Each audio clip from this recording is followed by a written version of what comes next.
Listen Y সোহো এলাকা দিয়ে হেঁটে যাচ্ছি। এটি একই সাথে আবাসন এবং বাণিজ্যিক ভবনের সমষ্টি। প্রখ্যাত তিয়ানআনমেন স্কোয়ার এখান থেকে মাত্র 2 কিলোমিটার দূরে অবস্থিত।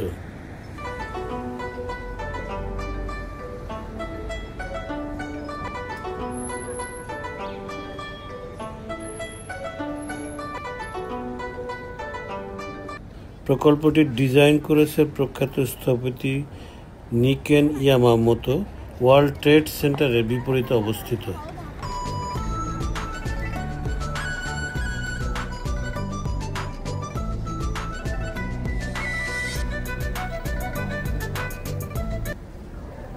Beijing urban forest park central business ডিস্ট্রিক্টে প্রায় 80 হেক্টর এলাকায় সবুজ এলাকা গড়ে তোলা হবে।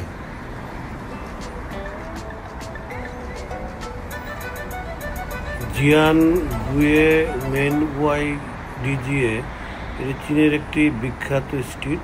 এই স্ট্রিট ধরে আমরা এগিয়ে যাচ্ছি। আমাদের উদ্দেশ্য হচ্ছে নিউ জিয়ে মস্ক, বেইজিংয়ের সবচেয়ে বড় মসজিদ, সেটা দেখতে আমরা এখন রওনা হয়েছি।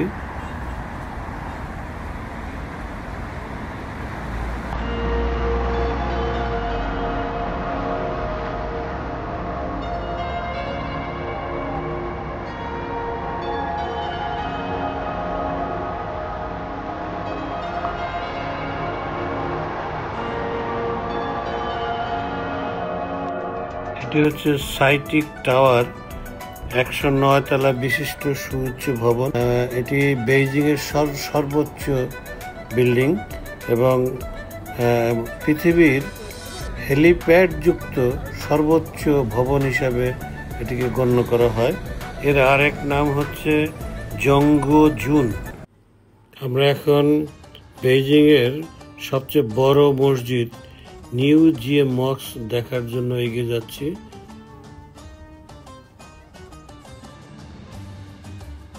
এই মসজিদের আশেপাশে প্রায় 10,000 মুসলমান বসবাস করে, যাদের প্রধান ধর্মীয় কেন্দ্র হিসাবে এটি বিবেচিত। এটির আয়তন প্রায় 10,000 বর্গমিটার। মসজিদটির নির্মাণে ইসলামিক স্থাপত্য ও ঐতিহ্যবাহী হান চাইনিজ স্থাপত্যের সংমিশ্রণ লক্ষ্য করা যায়। বাইরে থেকে দেখলে শুধুমাত্র চীনা স্থাপত্য বলে মনে হয়, ভিতরে ইসলামিক ক্যালিওগ্রাফি ও চাইনিজ স্থাপত্যের সংমিশ্রণ প্রতীয়মান হয়। মূল নামাজের জায়গাটি 6,000 স্কোয়ার মিটার এবং এখানে একসাথে প্রায় 1,000 মুসল্লি নামাজ আদায় করতে পারে।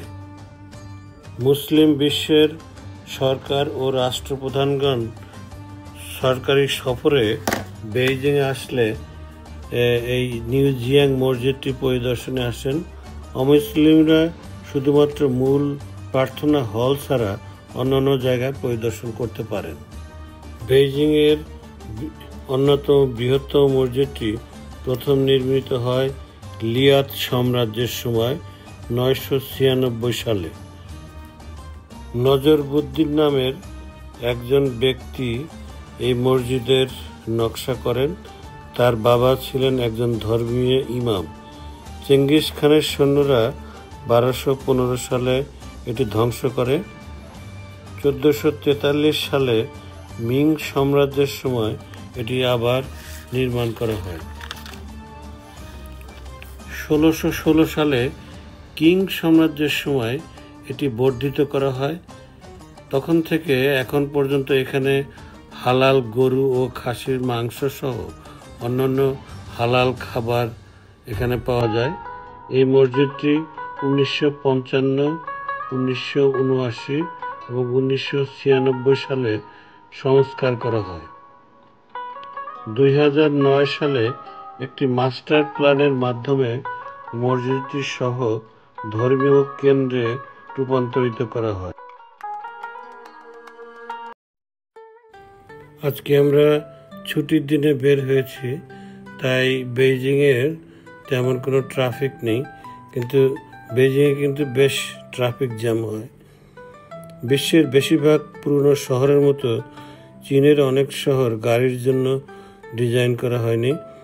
এছাড়াও তারা এখন যে বিশাল জনসংখ্যা নিয়ে গর্ব করে, উদাহরণস্বরূপ বেইজিংয়ে প্রায় 2 কোটিরও বেশি মানুষ, তাদের থাকার জন্য ডিজাইন করা হয়নি। ফলস্বরূপ অনেক শহরে রাস্তাঘাট যথেষ্ট বড় নয়। সরকার এমন গণপরিবহন অবকাঠামো তৈরির জন্য কঠোর পরিশ্রম করছে যা শহরের রাস্তাঘাটগুলির উপর চাপ কমিয়ে আনবে। চীনের প্রায় প্রতিটি বড় শহরেই সাবওয়ে সিস্টেম তৈরি বা সম্প্রসারণ করা হচ্ছে। আমরা এই যে কেএফসিতে ঢুকছি, কেএফসির সম্প্রসারণ এতটা ঘটেছে, দেখেন চায়নার মার্কেটের মধ্যে অনেক জায়গায় আছে না কেএফসির ব্রাঞ্চ। সারা চায়নাতে কেএফসি ব্রাঞ্চ আছে, বেজিং এ অনেক ব্রাঞ্চ। কেএফসি খুব জনপ্রিয় এখানে। আর ম্যাকডোনাল্ডসটা কেমন? ম্যাকডোনাল্ডস তো ভালো জনপ্রিয়, দুইটাই অলমোস্ট সমপরিমাণ জনপ্রিয় ওয়েস্টার্ন ফুড।他还夸你了，说我这个外甥跟我一样脑袋不行，还是他老婆聪明。因为你说的都追到那边去了，那些清理了，最近删除的有50G的。এই যে আমরা মামা ভাগ্না দুইজন এই কেএফসিতে খাওয়া দাওয়া করলাম। চাইনিজ ছেলেমেয়েরা কেএফসি অনেক পছন্দ করে। বান্ধবী নিয়ে আসছে, বান্ধবী না বউ, বুঝতে পারলাম না, ভাগ্নে ভালো বলতে পারবে। তো মনে হয় না যে বউ নিয়ে মানুষ এইভাবে খেতে আসে, আমার কাছে মনে হয় না, বান্ধবী মনে হইলো। তবে প্রচুর একটা জিনিস, যদি ছেলে বিল দেয় তাহলে ওইটা বান্ধবী, যদি মেয়ে বিল দেয় ওইটা বউ। হ্যাঁ তাই নাকি? বিয়ের পরে টাকা পয়সা থাকে বউয়ের হাতে। আচ্ছা আচ্ছা, আমি কোথাও গেলে হলো যেমন বউ বিল দেবে, ওটা কি টাকা নাই। ছেলে বিল দেয় তার মানে হচ্ছে সে বান্ধবী। ফাইন ফাইন, আচ্ছা জায়গাটা শিখলাম আর কি। শিখলেন? এই শেখার শেষ নাই, এই বয়সে এসে অনেক কিছু শিখছি। তারপরে দেখালাম এই জায়গাটা, আমরা একসাথে অনেকক্ষণ সময় কাটালাম, খুব ভালো সময় কাটলো। এই যে দেখেন ছেলে মেয়েরা জোড়ায় জোড়ায় তারা খাওয়া দাওয়া করে বেরোচ্ছে। তবে আমার ধারণা এদের বান্ধবী। হ্যাঁ সে যাক, বান্ধব হয়ে বউ হোক সেটা নিয়ে আমাদের মাথা ব্যথা নাই। আমরা খুব ভালো একটা সময় উপভোগ করলাম, এটাই হচ্ছে আমাদের এখন, এটাই আমাদের কাছে সবচেয়ে বড়। আরেকটা জিনিস, সমাজতান্ত্রিক চায়নায় কেএফসি, ম্যাকডোনাল্ডস, বার্গার কিং, এটা একেবারে ব্যাঙের ছাতার মতো বিভিন্ন গলিতে গলিতে এরা কিভাবে অ্যাডপ্ট করলো জানি না, সেটা নিয়ে আমার মাথা ব্যথাও নাই। আমরা যে সুন্দর একটা লাঞ্চ করলাম, এইটাই হচ্ছে আমাদের কাছে মুখ্য। চীনের গণপরিবহনগুলোতে সরকার প্রায়শই ভর্তুকি দেয়, এটি অত্যন্ত আকর্ষণীয় হয়। উদাহরণস্বরূপ বেইজিংয়ের সাবওয়েতে মাত্র 3 RMB খরচ করে আপনি যে কোনো জায়গায় যেতে পারেন। চীনের শহরগুলিতে সাধারণত বিস্তৃত বাস নেটওয়ার্ক রয়েছে। আপনি কল্পনা করতে পারেন এমন প্রায় সর্বত্র বাস চলাচল করে। চীনারা যতটা সম্ভব ট্রাফিক জ্যাম এড়িয়ে চলে। তারা দ্রুত এবং নির্ভরযোগ্যভাবে তাদের গন্তব্যে পৌঁছাতে সাধারণত ব্যস্ত সময়ে শহরে ভ্রমণ করলে গণপরিবহন ব্যবহার করে। কাছাকাছি কোথায় যাওয়ার সময় যানজট এড়াতে সাইকেল চালানো একটি সাধারণ উপায়। চীনে ব্যস্ত সময়ে যানবাহনের বাস্তবতার কথা বলতে গেলেও সাধারণ মানুষ সহনশীল হয়ে ওঠে। উদাহরণস্বরূপ ট্যাক্সিগুলি প্রায়শই ব্যস্ত সময়ে একাধিক যাত্রীকে তুলে নেয়, যাতে তারা একক ভাড়ায় ঘন্টার পর ঘন্টা যানজটে পড়ে না থাকে।